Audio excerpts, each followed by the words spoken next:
If you want to know what today's video is about, then I'll just come and say it. I've been entering Wi-Fi tournaments for the past basically 2 months at this point, almost.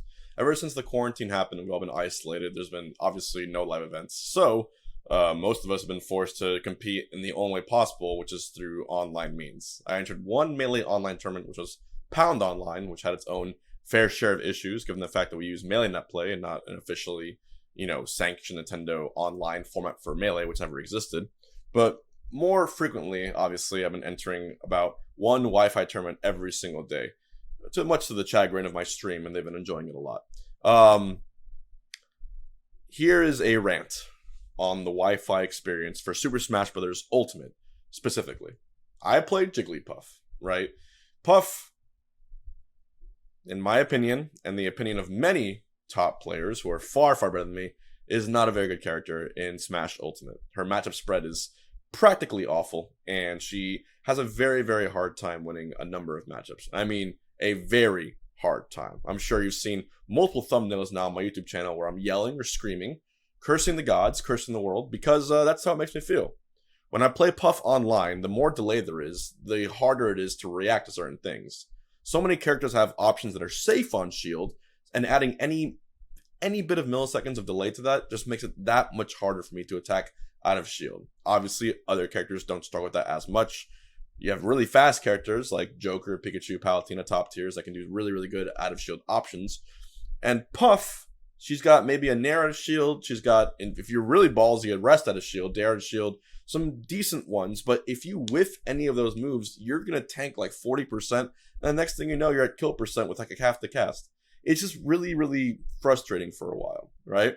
But there's a certain character in this game that when you play online, it's as if Nintendo went out of their way. They literally had meetings. They sat down, all their executives, all the developers on the game, Sakurai leading them in front saying, who is going to be the character that dominates our horrible, horrible Wi-Fi code? Who's that character going to be? And all the devs looked at each other and they said unanimously, they said, it's Sonic. It's Sonic the Hedgehog, of course. Who's not even a Nintendo character. So, very fitting that he dominates the Wi-Fi scene. Now, dominates, I get it. It might be a bit of a strong word. Obviously, when you look at the past majors for Wi-Fi tournaments, especially the Quarantine Series as an example, sure. Sonic's, the Dominican Republican Sonic player, he won that entire tournament, kind of washing MKLeo in Grand Finals in the process when he finally went on a good run, using a tactic, very complicated, difficult tactic called a spin dash. You see, it requires a bit of intel, but when you spin dash and you charge a spin dash, Sonic will leap from one stage or one side of the stage to the other. All right, he'll just. Okay, now get this. Here's where Sonic's was a genius. Imagine this. You're playing against Sonic's. He spin dashes through your shield, which you can't react to. He goes behind you. And then the madman. No, get this. You're going to want to hear this.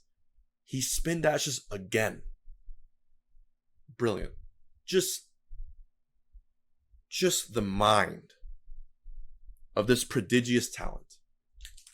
And on Wi-Fi, when there's delay, especially when you're playing from the Dominican Republic to California, God forbid, when there's delay, Sonic's infuriating spin dash move, which has its own just very, very difficult timing to even shield, let alone, God forbid, you try to parry it, is just a move you can use over and over and over again. Now, a lot of the cast, sure, there's projectiles, there's counterplay.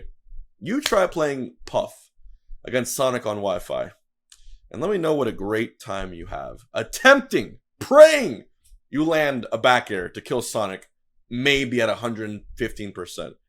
Let me know what a wonderful time you have praying that you land a drill, which is basically, at that point, at best, a 50-50 option, somewhat, maybe even less, according to the Puff Discord, of landing a drill rest, which only kills Sonic maybe around 55% anyway. Let me know how that goes for you. Or, listen to me, and I'll tell you my experience. It's basically undoable. The more lag there is, the less of a chance you have. You're basically putting out hitboxes with Puff and just literally guessing for however long the Sonic chooses to not approach you. And that's if the Sonic is trying to fight you. Don't forget that most Sonics can actually stay away from you the entire game. All right? And that's actually a completely viable and actually optimal strategy on Wi-Fi. Because if you're chasing someone down, if you have less time to react, how the fuck are you going to be able to read where they drift or where they spin dash or where they decide to land after you maybe land a hit? There's a reason Sonic does far, far better in online results than offline results. Granted, I have gripes with many characters. I have horrible gripes with Pac-Man, with Banjo, with Bayonetta. I bitch and moan about pretty much every character in the cast at some point if you watch my stream. But I think there's one thing that's universally agreed upon. There's just something about Sonic Online which makes him that much more insufferable. And it's not the Sonic's fault. It's the game's fault. It is once again me ranting about Nintendo's awful netcode that needs to be desperately improved with EVO Online around the corner. All right? This is me, again, informing you guys of how bad it is. Seriously, go play Puff. Hopefully, try to pair up against a good Sonic Online, and you'll see. You'll just see just how botched it is. When you're in person, at least there's a chance, right? When you're in person, you're playing on a beautiful monitor with, 0 ms input delay. You're doing good. You can react like a human. And mind you, Smash Ultimate already has a natural input delay built into the games, but you adjust that pretty quick when you play on any standard gaming monitor. Your Agons, your BenQs, etc., etc. And that's maybe doable at that point because you can actually use your fast reaction time and use your ability to read your opponent to your advantage, even in matchups which are honestly skewed heavily against you. Again, this video likely does not apply to a variety of players, of mains, of other characters who watch this, but if you need to see the fact for yourself, just watch the grand finals of MKLeo versus Sonics in this game. MKLeo, one of the greatest minds, if not the greatest mind, to ever play Smash Ultimate. It just seemed at some points like he couldn't do a single thing. And to me, that doesn't seem right.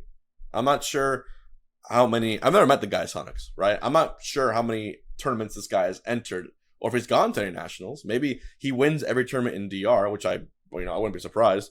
But, if this guy had gone to an Evo or a Genesis and, not been in the top 8 or top 32, I'll be honest, this is the first time I ever heard of the guy, ever. And it just seems kind of weird that in a game where the meta is already so developed after a year and a half, which I think it's been a year and a half at this point, that a guy who's not even PGR ranked, let alone was ever PGR ranked, I don't think in Ultimate or Smash 4, I'll bite my tongue if I'm wrong, to just come out and not just win, but I mean mollywop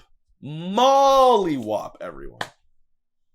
So maybe it's not just me, maybe it's not just Puff, but if you're talking about the people who are suffering the most, I'm at the bottom. I'm at the bottom right here, man. I am ripping out my hair. Every once in a while, when I stream online, I'll clutch maybe 1 or 2 wins against a good Sonic player. I did beat one who was decent Sonic. He was kind of trolling too. But we happened to have a pretty good connection, is what I remember from that set. We had, thankfully, a good connection. But, he was there's a PGR for Wi-Fi. There's a Wi-Fi ranking online that's used for only tournaments for online. I think it's been populated ever since the quarantine started, or maybe before that as well. I'm sure if I find it, I can check it out here in the description and show you guys. I was able to take a set off one of those guys, one of those Sonic players. But that's just one cog in a greater machine. If you want to skip to the end of this video and watch this TLDR, here's your TLDR. God, do I miss IRL tournaments. But right now, this is all we have. So we might as well make the most of it. And the fact that the quarantine series is actually using a random character rule set for the next one, when I first read that, I was like, this is really dumb. And I thought about it, and I thought, this is genius. This is absolutely brilliant. So we're going to see what happens. And I know that if it's a random tournament, I'm about to go 0-2. But it's not about the wins always. It's about the content. Or in this case, the Juantent. Thank you for watching. Stay safe during the quarantine. And if you main Sonic and are winning online tournaments, ignore my bitching. Get those dubs. Take advantage of the tools that you have. And the tools that Puff doesn't have. Never will. Why am I still playing Puff? I'm gonna get a drink.